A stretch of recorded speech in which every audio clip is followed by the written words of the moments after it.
31. Happy ending. Pak, ini kita mau kemana? Tanya Aileen lagi setelah mobil yang mereka naiki cukup jauh meninggalkan area kampus. Hujan di luar sana terlihat semakin deras dan mendadak hatinya merasa was-was. Kamu ingin turun? Tanya Alan lagi dan kali ini Aileen tidak bisa langsung menjawab pertanyaan tersebut. Kalut di dalam hatinya tidak bisa dia pungkiri. Bagaimanapun keadaan saat ini memang terlihat sangat janggal.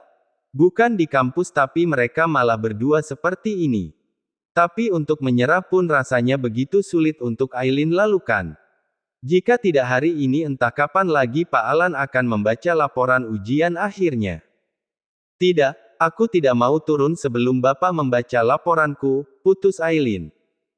Lalu menelan ludahnya sendiri dengan kasar ketika mengucapkan kalimat tersebut. Mencoba berani meski hati mulai takut, kemana Pak Alan akan mengemudikan mobilnya. Setelah beberapa saat berada di perjalanan, akhirnya mobil tersebut memasuki salah satu area apartemen elit. Aileen tidak merasa heran kenapa Pak Alan tinggal di tempat seperti ini. Pria itu bukan hanya sekedar dosen, tapi juga seorang pengusaha sukses. Memiliki dua profesi yang membuatnya sibuk, jadi sulit untuk Aileen temui demi membahas laporannya ini. Mobil yang basah kuyup itu akhirnya berhenti di basement apartemen. Mana laporanmu?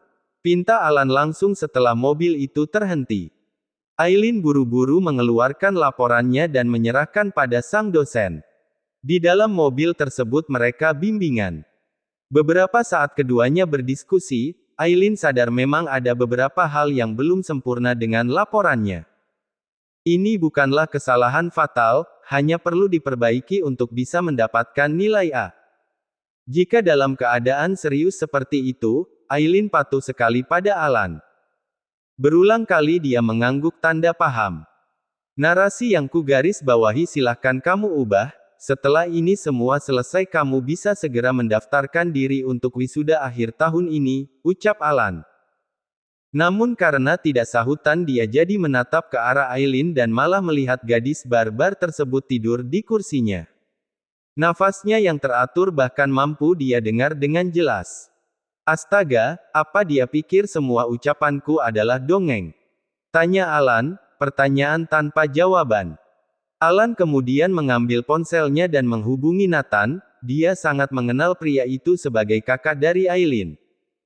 Menekuni bisnis di bidang yang sama membuatnya cukup mengenal baik Nathan Carter. Menjadi dosen hanyalah selingan bagi Alan, demi mewujudkan cita-citanya sendiri. Sementara menjadi seorang pengusaha adalah usaha yang diwariskan oleh kedua orang tuanya. Halo Al, ada apa? Tanya Nathan di ujung sana setelah panggilan itu terhubung. Usia Alan memang lebih tua darinya, tapi karena sudah akrab keduanya hanya saling sebut nama. Adikmu tidur di mobilku. Astaga, adikku yang mana? Yang paling barbar. Aileen. Astaga anak itu. Bangunkan saja, kenapa menelponku? Aku sudah coba membangunkannya tapi tidak bisa, tanganku justru nyaris dipeluk. Mungkin dia pikir guling. Ya Tuhan, kamu di mana sekarang? Basement apartemen. Tunggu sebentar aku akan ke sana, tidak usah dibawa naik ke apartemenmu. Anak itu cukup berat. Balas Alan singkat. Sekitar 30 menit Alan sesekali menatap ke arah Aileen, lalu jadi berulang kali membaca laporan gadis tersebut. Hingga akhirnya Nathan tiba di sini. Dia turun dari mobil dan menyambut pria itu. Terima kasih Al, jadi kamu dosen pembimbing Aileen?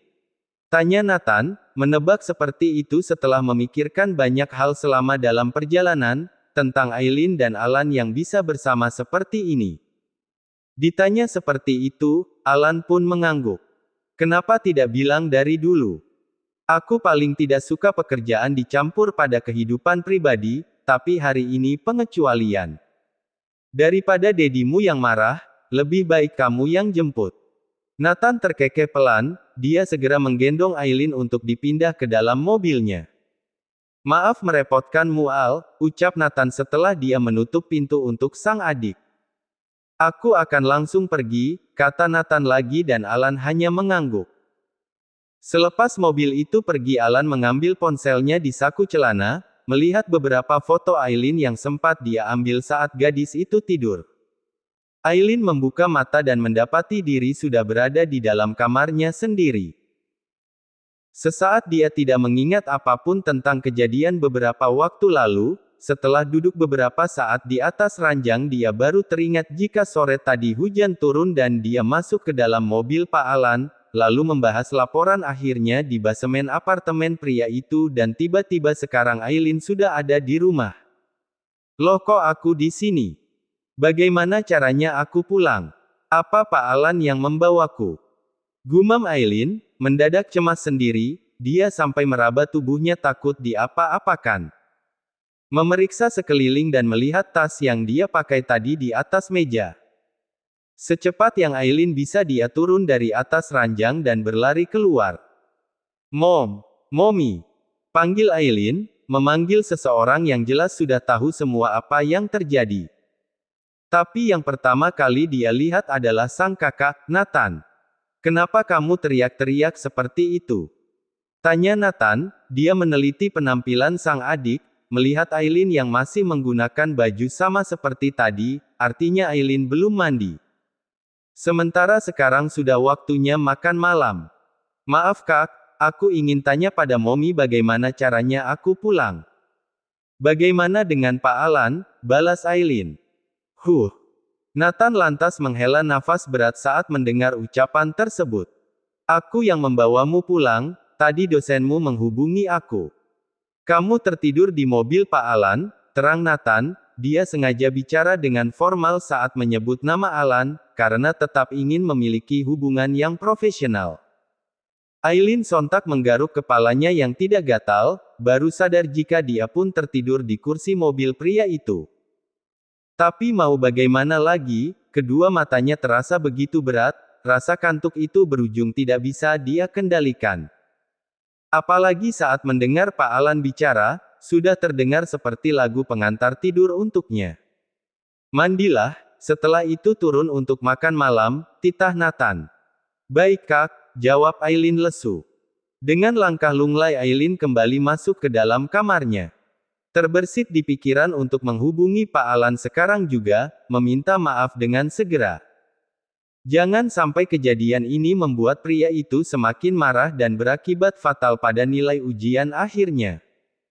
Aileen kemudian mengambil ponselnya di dalam tas, duduk di tepi ranjang dan coba mengirim pesan. Selamat malam Pak, maaf tentang kejadian tadi. Aku tidak sengaja tertidur. Aku akan segera merevisi laporanku. Besok juga akan aku serahkan pada Anda. Tulis Aileen dalam pesan yang dia kirim. 5 menit menunggu tapi tak ada juga balasan dari pria itu, membuat Aileen mengeram frustasi. Dengan sangat terpaksa akhirnya Aileen memberanikan diri untuk melakukan panggilan telepon. Tapi ternyata tidak diangkat juga. Astaga, geram Aileen, dia ingin membanting ponsel itu di atas ranjang tapi kemudian terdengar suara ting. Tanda jika ada pesan masuk. Aileen lantas buru-buru melihat dan membuka pesan balasan dari Pak Alan tersebut. Kamu tidak hanya tidur, tapi juga mendengkur, juga meninggalkan liur di mobilku. Balas Alan, dia tidak hanya bicara dengan kata-kata tapi juga langsung menunjukkan bukti berupa foto dan video saat Aileen tidur tadi. Dan benar semua yang diucapkan olehnya. Aileen sendiri sampai tidak menyangka jika dia bisa tidur sefrontal itu di mobil sang dosen. Ah! Pekik Aileen, malu dan kesal sekaligus. Ah! Pekiknya lagi. Sebelum membahas tentang laporan akhirmu, bersihkan dulu mobilku. Balas Alan lagi. Dan Aileen teriak lagi, ah! Aileen! Kamu kenapa? Tanya Kiara, dia buru-buru masuk ke dalam kamar sang saudara saat mendengar suara Aileen teriak-teriak. Merasa cemas dia langsung membuka pintu dengan cepat, lalu kini melihat Aileen yang nampak frustasi duduk di tepi ranjang. Kia, rengek Aileen, sampai ingin menangis rasanya mengingat dosen menyebalkan itu. Jika begini jadi bingung mana yang bungsu. Sebab Kia nampak lebih dewasa, sementara Aileen merengek ingin menangis. Apa yang terjadi? Dosen pembimbingku sangat menyebalkan, aku ingin membunuhnya. Astaga, jangan bicara sembarangan. Sekarang apalagi yang dia perintahkan? Tanya Kia pula dan Aileen langsung menunjukkan chat dari Pak Alan. Kiara membaca dengan teliti, lalu meringis sedih saat melihat semua foto dan video Aileen. Kenapa kamu tidur di mobilnya? Semalam aku begadang, siang juga hanya menunggu dia selesai mengajar. Aku sangat mengantuk Kia, jujur Aileen. Ya mau bagaimana lagi, kamu harus membersihkannya mobil beliau, balas Kia pula, sebab ini memang kesalahan Aileen. Bicara denganmu aku tidak menemukan solusi yang tepat. Salah siapa tidur sembarangan, masih untung kamu hanya difoto. Bagaimana jika dia berbuat mesum padamu? Kia. Kesal Aileen, malah membuatnya mendadak takut. Membayangkan jika diam-diam Pak Alan menyentuhi tubuhnya, meraba kemana-mana. Kamu belum mandi kan? Mandilah, lalu turun untuk makan malam, ucap Kia kemudian, bicara persis seperti yang diucapkan oleh Nathan beberapa saat lalu. Iya, balas Aileen. Hari dan malam yang melelahkan ini akhirnya berakhir untuk gadis tersebut. Hari-hari setelahnya masih terasa begitu sulit sampai menjelang detik-detik akhir pendaftaran wisuda. Namun akhirnya dia mendapatkan nilai A dan akan diwisuda tahun ini juga. Sampai di titik itu Aileen sampai menangis saking leganya. Bulan pun berganti sampai mendekati hari kelahiran anak pertama Naina dan Nicholas. Mommy Aresa dan Daddy Raiden ikut sibuk mempersiapkan segala sesuatu. Kiara dan Dean makin dekat saja, kedua orang itu justru yang sering disuruh-suruh untuk membeli sesuatu. Jam 5 subuh di hari Minggu Naina dilarikan di rumah sakit sebab mulai mendapatkan pembukaan kedua. Kabar masih hangat itu langsung didengar oleh ayah Hendy. Sebab salah satu penjaga langsung menghubunginya dan mengatakan bahwa Naina akan segera melahirkan. Jadi dengan membawa sebuah kantong plastik berwarna hitam berisi tisu jualannya, ayah Hendy sudah menunggu di depan rumah sakit pagi buta itu. Dia hanya mampu melihat mobil milik Nicholas memasuki rumah sakit, hanya mampu melihat dari jauh Naina yang turun dari mobil dan dibantu oleh suaminya, oleh kedua orang mertuanya, oleh adik-adik iparnya. Melihat pemandangan itu akhirnya ayah Hendy menjatuhkan air mata, akhirnya Naina benar-benar mendapatkan kehidupannya yang bahagia. Seluruh keluarga menyayanginya. Maafkan ayah Nay, maafkan ayah, gumam ayah Hendy, bicara dengan dada yang terasa begitu sesak. Hari ini ayah Hendy membeli satu tangkai bunga mawar merah dari yang hasil kerja kerasnya menjual tisu. Satu tangkai bunga mawar merah itu dia letakkan di atas makam sang istri. Maafkan aku Wilda, maafkan aku. Aku sangat bersalah padamu dan Naina. Aku salah. Sekarang aku tidak akan mengganggu kebahagiaan anak kita, aku akan menjauhi Naina, ucap ayah Hendy, entah sudah berapa banyak air matanya yang jatuh di atas pusara tersebut. Episode 3 bulan setelah Naina melahirkan anak pertamanya, bayi cantik itu diberi nama Laura Carter. Nama yang banyak menyimpan sejarah bagi Nicholas. Awalnya Naina tidak setuju dengan nama Laura, nama yang baginya banyak menyimpan kenangan kelam. Tapi Nicholas mengatakan bahwa tak ada masa lalu yang kelam di dunia ini, semuanya hanyalah proses dalam hidup. Apa yang terjadi di masa lalu menjadikan Naina yang sekarang dan ucapan Nicholas selalu mampu membuat Naina tenang, selalu mampu menghadirkan senyum penuh syukur di wajah cantiknya. Hingga akhirnya mereka berdua sepakat untuk memberi nama tersebut. Laura Carter. Dan tentang ayah Hendy, di saat pria itu telah menyerah tentang Naina dan ikhlas untuk menjauh, maka Nicholas pun mendekatkannya. Bulan lalu akhirnya Naina bersedia menemui ayahnya tersebut. Bahkan mempertemukan baby Laura dengan kakeknya. Ayah Hendy menangis terseduh, dia sampai mencium kaki Naina saking merasa bersalahnya. Dan melihat ayah Hendy yang lebih tenang Naina pun bisa bernafas lega. Ayah Hendy bukan lagi pria pemarah dan pemabuk, kini pria paruh baya tersebut benar-benar nampak berbeda. Dan hari ini Naina dan Nicholas membawa baby Laura untuk mengunjungi makam Nenek Wilda. Saat mereka datang ke sana, banyak bunga mawar yang ayah Hendy beri setiap hari. Laura, ini adalah makam nenek. Karena Nenek Wilda lah papa bertemu dengan mamamu, ucap Nicholas. Naina hanya tersenyum malu-malu saat mendengar kalimat manis itu.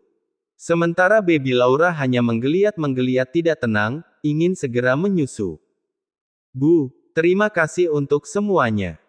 Aku sangat menyayangi ibu dan sekarang ayah sudah berubah, aku juga sudah memaafkan ayah. Ibu di sana yang tenang ya, ucap Naina dengan kedua mata yang sudah berkaca-kaca, ingin menangis tapi dia tahan. Naina bisa memaafkan sang ayah juga karena ibunya. Sayang, mama ingin menangis tuh, adu Nicholas pada sang anak. Dia tak ingin Naina menangis karena itulah menggoda seperti ini. Ih sayang, kesal Naina. Pada akhirnya mereka terkekeh bersama di samping pusara tersebut. Sebelum benar-benar pergi, Naina dan Nicholas pun mencium makam ini. Seolah sedang mencium Ibu Wilda. Kini tak ada lagi rahasia ataupun kesedihan di dalam hidup Naina, kini hanya ada cinta dan kebahagiaan yang menemani perjalanan hidupnya.